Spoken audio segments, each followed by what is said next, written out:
পাহাড়ই যায়নি রে, যা হয়। বাও, জীবনে প্রথমবার আমি পাহাড় দেখবো, আমি তো ভাবতেই পারছি না, কত মজা হচ্ছে। প্রথমবার পাহাড় দেখবো বলে কথা। আচ্ছা, পাহাড় কেমন হয়? আমরা যেমন ছবিতে আঁকি ওইটুকুটুকু হয় নাকি আরো বড় হয়? ওই তো মনে হচ্ছে পাহাড় শুরু হয়ে গেছে। ওই তো পাহাড়। ওয়াও, পাহাড় এরকম হয়? এত বড় বড় পাহাড়!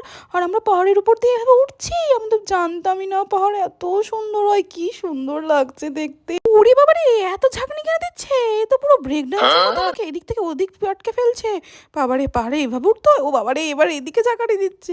হুফ, এত ঝাঁকানি রাস্তার মধ্যে! আমি তো জানতামই না। আমাকে তো পুরো এই পার থেকে ওই পারে ফেলে দিচ্ছে, আবার ওই পার থেকে এই পারে নিয়ে চলে এসছে।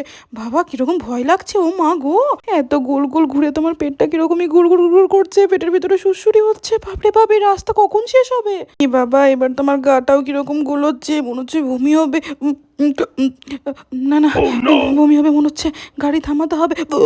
এই ড্রাইভার দাদা, গাড়ি থামাও, গাড়ি থামাও। উফ, এই পাহাড় দেখতে যত সুন্দর, এই পাহাড়ে উঠতে অত বেশি কষ্ট। আমি আগে জানলে আসতামই না পাহাড়ে। এত কষ্ট করে উঠতে হয়। বাবারে বাবা, আমি তো আর বসেই থাকতে পারছি না গাড়িতে। না না, এবার এসে গেছি কিন্তু আর আমি কোনোদিনও পাহাড় আসবো না এভাবে বাবা।